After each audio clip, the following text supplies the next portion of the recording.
ouvi falar com o Marcola, que dividiu esse poder dentro do primeiro comando. E aí a galera parou de se matar depois que ele entrou. Ele e o Sombra, porque o que aconteceu? Quando esses caras saem dali de Taubaté, eles têm que voltar para unidades carcerárias comuns, certo? Você venceu o seu tempo de ficar ali, 1 ano de castigo, você volta para as unidades comuns. Esses caras voltam com essa ideia de implantar algumas regras que eles tinham, que eles conheciam. Inclusive, quem escreveu essas regras, o primeiro estatuto do PCC, foi o Misael, que ficou preso com os irmãos Torres, que eram da máfia italiana. Então, a organização do PCC tem muito a ver com a máfia italiana, porque ele conviveu com esses caras e aprendeu a organizar um estatuto. O que os caras falaram para ele assim, ó... Cara, se você escreve o estatuto com regras muito claras, quem não seguir, tá fora. E você não fica à mercê da opinião de cada um, né? E aí ele escreveu, e esses caras saem, e eles vão inserir o comando em outros lugares. O governo do estado de São Paulo negou que existia até o ano de 2001, e eles saem e vão para as outras unidades. E aí, o Cezinha, o Geleão, o Misael, esses caras, eles querem implantar o comando, a ideia nos caras, com violência. O Sombra e o Marcola é diferente. Eles eram mais políticos, entendeu? Ele trocava ideia com os caras. Ele era um bandido respeitado. Você chegava, mano, por que vocês estão se matando aqui? O inimigo é o Estado. Tô falando o que os caras falavam, né? Vamos aglomerar aqui e fazer um ambiente um pouco mais saudável pra todo mundo. Porque naquela época, mano, você chegava na cadeia, você dormia sem saber se ia acordar. Hoje em dia você paga a tua pena, entendeu? Então os caras foram fazendo isso e de forma política os caras eram muito mais carismáticos. Enquanto o Geleão e o Cezinha eram caras mais violentos. E aí depois descobriu que o Geleão era Jack também, que tinha um 213 nas costas, e ele omitiu. E aí, o que acontece, cara? Teve uma treta que é registrada, até o Marcola já falou isso em audiência, é registrada pelo Josmar Josino, que é um grande autor, talvez se vocês conseguirem tirar ele de casa aí pra trazer aqui, é um cara que é uma memória viva do comando, sobre a história do comando, que ele acompanhou a esposa dos caras. E o Geleão e o Cezinha, esposas dos caras, mandaram tirar a vida da ex-esposa do Marcola. Esposa, ex-esposa, né? Foram elas que encomendaram essa morte. Então, o que ele diz é que sim, mas os caras tinham ciência. Chamava Ana Olivato. Depois que os caras fizeram isso, o Marcola se rebelou contra os caras, conseguiu convencer a massa carcerária que os caras eram muito doidos mesmo e tal, trouxe as coisas à tona, expulsou o Cezinha e o Geleão de dentro do comando, e aí o comando tomou outros rumos. Mas o rolê era por conta do protagonismo do Marcola. A vítima era o Marcola. A mulher dele, ela não queria mandar nas mulheres do PCC, não tinha esse rolê não. Vamos atingir o Marcola, só isso. O problema é que os fundadores, eles tinham mais privilégio do que as pessoas que eram chefes também. Então o Sombra e o Marcola, eles não eram considerados fundadores. Então, o Cezinha e o Geleão tinham muito privilégio, conseguiam muito mais dinheiro, mais luxo dentro da cana. Que respingava nas patroas, dava vida boa pras patroas. E é mais fácil você apontar, ô Rodrigão, falar assim pro cara, ó, tá vendo? Esse cara tem privilégio, por que você tá aqui, ó, numa cama de cimento, não tendo acesso a um celular, a nada, tudo isso dentro do sistema, tá? E os caras tá ali, ricão, onde chega tem uma melhor cela e tal. Então você começa a convencer o cara de que aquilo ali é uma injustiça. E uma vez que você planta essa ideia na cabeça dos caras, que é a fita, né, mano? Ideia, ela funciona mais do que violência em médio e longo prazo. Sim, sim, totalmente. Mas é até por isso que eu vejo que o Marcola, pelo que eu escuto, ele foi mais respeitado, assim, porque ele conseguiu dar dignidade para as famílias que estavam de fora, que o cara do PCC estava preso. E antes dele, a galera ficava a deriva lá de fora, passava fome, passava necessidade, e o chefe da família estava preso, não tinha como se virar. Depois que o Marcola pôs, junto com o Sombra, esse estatuto, né, eu vi dizer que as famílias do lado de fora começaram a ter mais uma graninha, alguma coisa assim, um apoio, enquanto o cara que trabalhava pro PCC foi preso por conta do que ele tava fazendo o trampo dele pro PCC. As esposas dos caras foram muito importantes nisso daí. Tem um livro do Josmar Josino também chamado Casadas com o Crime, que conta a história de como essas mulheres acompanharam o crescimento dos caras e elas já eram engajadas nessa luta de poder levar as outras famílias. Porque assim, cara, essas mulheres vão ali, sábado de madrugada, elas chegam 3 horas da manhã, ou no dia anterior. Elas vão entrar tipo 9, 10 horas da manhã do outro dia. Elas vão se conhecendo e vão virando amigas e, uma vai ajudando a outra. Então, toda a comunidade carcerária ali, dos caras que estavam presos há muito tempo, elas se conheciam, as mulheres. Então, quando começa a ter a caixinha do comando, essas pessoas, elas começam enfim, eles começam a facilitar a visita dessas pessoas, porque, pô, vamos supor que você é preso em Hortolândia. Aí o cara te transfere, do nada, ele te transfere de uma cadeia pra Presidente Prudente, que é 8 horas de lá. Cara, pra família fica muito complicado pra ir visitar. Com uma ajuda de caixinha, essas coisas e tal, você consegue mandar um ônibus ali, dar toda a estrutura para que essas pessoas possam fazer visitas, entendeu? Cara, mas nessa criação que você falou aí, de quando surge o PCC, vem meio que uma cartilha da máfia italiana. Essa continua até hoje. Aquela primeira regra que foi criada ali, aquela primeira diretriz, o Marcola não mexe nela. Segue a regra primeira que foi criada, que é tipo uma justiça bem limpa, onde não tem dúvida, não tem mais questionamento de nada, né? Assim, cara... Não teve uma adaptação sobre as regras. Teve, eles foram colocando as regras, tirando regras, mas tipo hoje... uma Constituição, rapaz. Não, mas você entende que eu falo, não deixa dúvida nenhuma, isso aqui, pronto, acabou. É que assim, cara, o crime, e é até estranho falar isso, mas é verdade, igual o CV fala lá no Rio de Janeiro. No crime você tem que estar do lado certo da vida errada. Os caras, eles têm uma espécie de ética. E aí eu não tô discutindo moralidade, tá? Porque moralmente o crime é totalmente errado e vamos colocar isso, não compensa. Eu sempre falo pra todo mundo isso no canal, falo, rapaziada, eu conto a história dos malucos pra qualquer cara que tá preso hoje numa penitenciária da Federal, você perguntar pra ele, porra, compensou você ser criminoso? Não, mano. Compensaria eu ser trabalhador e tal. Então até esses caras mais grandão falam. Mas assim, o que acontece, cara? O crime, ele já tinha uma espécie de ética. Só não tinha quem tivesse uma hegemonia e um monopólio para impor isso. O que acontece? Nós sempre tivemos nossas regras. Quando o Estado foi formado, o que é o Estado? Todo mundo pega um pouco do poder que tem, dá na mão de um ente, que é o Estado, e o Estado resolve, certo? Sim. Era para resolver e pôr a lei. Então, se acontecer um crime aqui, o Estado cola com a polícia e é responsável por fazer a justiça. Dentro das cadeias, por mais que o cara estivesse nas mãos do Estado ali, você não tinha essa parada de quem... Você tinha que trocar ideia, era a lei do cão, era do mais forte. Todo mundo tinha que ter uma faca e você ia negociar. Certo? Tipo assim, eu tenho uma faca, você tem uma faca. Eu tenho meu grupo, você tem o seu grupo. A gente arrumou uma treta, então vamos tentar aqui. Vamos pra Rua 10, que era A Rua 10 era um espaço no Carandiru onde os caras arrumavam... enfim, eles desfaziam a confusão antes do comando, né? Fazia o desacerto ali.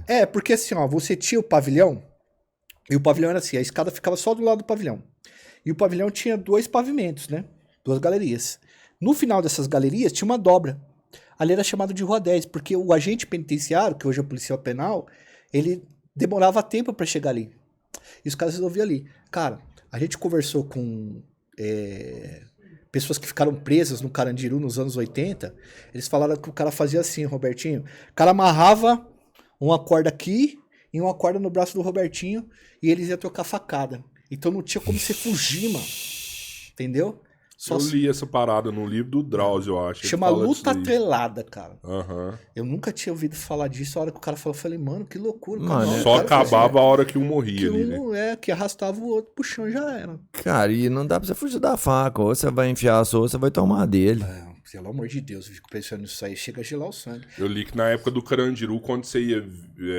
punir alguém, né? Vamos matar aquele cara porque o cara é Jack, alguma coisa do tipo, que todo mundo era obrigado a dar uma facada. Se o cara não desse uma facada, aí depois ele ia sofrer as consequências de não ter feito. Isso, mas aí o que a gente penitenciário chegava e falava? Falava assim, que hoje é policial penal. Às vezes os caras ficam bravos que eu falo agente penitenciário, mas quando eu tô falando do passado, eu não tenho como usar, vira uma anacronia, né?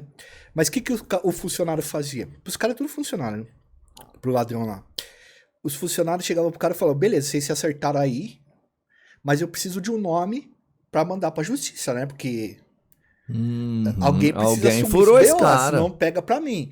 Aí os caras sempre tinham um lagarto, mano. O que é o lagarto? Lagarto é um maluco que tá há 30 anos preso, ele não vai sair da cadeia, ele não tem família, ele não tem visita, ele não tem nada.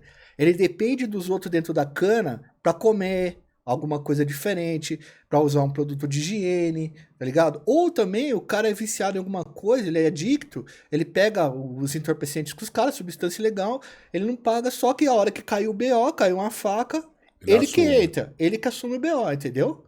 E aí, esse lagarto geralmente assumia esse tipo de crime quando a massa carcerária queria tirar a vida do maluco, entendeu? Sempre vai ter uma droguinha pra ir lá, assume aí que nós vai te É, porque o manter cara aqui. não tem pra onde ir, mano. O cara mora lá. É igual o Lupercio, o antigo preso do Carandiru, muito famoso, que ele saía do Carandiru, no mesmo dia ele cometia um crime pra voltar, mano. Morreu lá.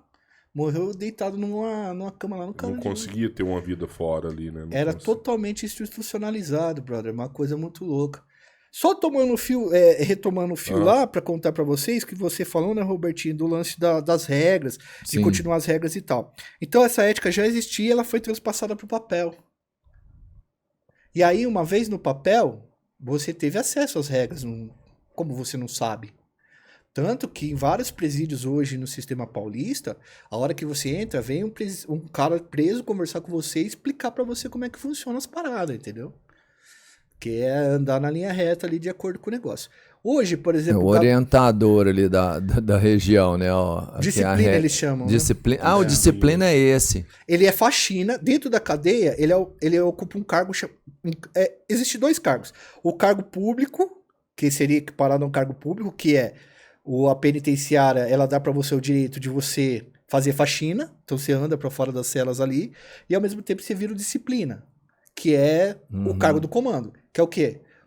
Alguma coisa deu errada, o cara desandou, leva ele pras ideias, que seria tipo um tribunal informal, onde você tem que trocar uma ideia e se defender. E se você não conseguir fazer isso, ou se os caras verem que é um negócio injusto, você pode tomar desde uma camaçada de pau, até uma solitária, até A morte. uma pena capital dos caras lá, que é embaçado. Então, hoje o cara acerta essas leis. Tem dois autores muito bons, que é o Gabriel Feltran e a Karina Biondi, que eles têm uma tese que o PCC ele não é mais só uma organização burocratizada. Ele é meio que um conjunto de ideias que todo mundo acabou adotando em todos os lugares que se comete crime. Então, por exemplo, você vai numa quebrada hoje, tem o cara lá que é filiado ao comando e o cara vai zelar para que aquela quebrada obedeça às ordens do que acontece ali, do que é necessário se fazer, não é? Tem cara que fica o dia inteiro resolvendo o problema dos outros, mano. Desde uma briga de vizinho, o livro chama Proibido Roubar na Quebrada, é um belo de um livro. Ela foi em várias favelas analisar, várias quebradas, analisar como é que era essa dinâmica. E aí o cara pode ir para um tribunal do crime e não voltar mais, entendeu? Você sabe qual é o estatuto, assim, do PCC? Cara, todas as leis ou regras hoje eu não sei. Do ponto de vista histórico, eu lembro de várias. Por exemplo, não usar o nome dos caras em vão. O cara tem que contribuir a hora que o cara sair da cadeia, porque a hora que ele tá lá numa situação ruim, os caras tá contribuindo com ele. Então os caras... Esse artigo é interessante que os caras conseguem recrutar muita gente em cima desse artigo, né? Sim, Da contribuição. Eu te fortaleço agora, a hora que você sair, você me fortalece. Porque, mano, eu nunca fui preso. Mas você cair numa delegacia, numa cadeia a primeira vez, eu acho que deve ser um negócio sinistro, cara. Você não tem mãe, você não tem pai, você não tem ninguém pra zelar por você. Você não tem nenhuma jeca lá. O cara já jeca, começa né? a chamar você de número, tá ligado? Ah, preso 10.650, que você não é o Joel. Aqui você é o prisioneiro 10.650. Aqui não é a casa da tia. Aqui é uma cadeia. Aí você entra ali, cara, tudo frio, você toma um banho frio, o cara te dá uma havaiana, você fala assim, ó, você vai entrar aqui na cela, você vai tomar um banho agora, você vai trocar uma ideia aqui. Aí os caras botam você pra dormir do lado do banheiro do boi, né? Você tem que ficar dormindo lá até que...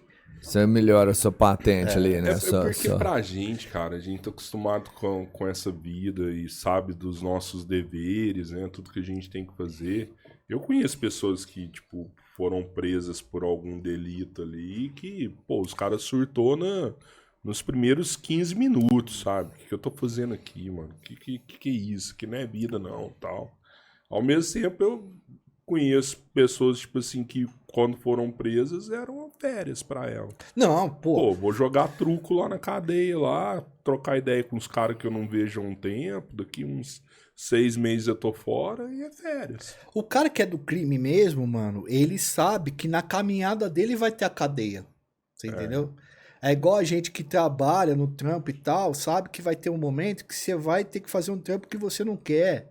Que você vai fazer tal coisa e tal. Então, tipo assim, o cara que tá nessa caminhada, escolhe a vida do crime, não que ele goste de cadeia, mas ele sabe que uma hora ele vai passar e ele vai se conformar com o barato. Sim. E vai pagar os dias dele lá, entendeu, meu? a mente dele já tá meio que adaptada para aquilo lá que pra nós seria uma tortura insuportável.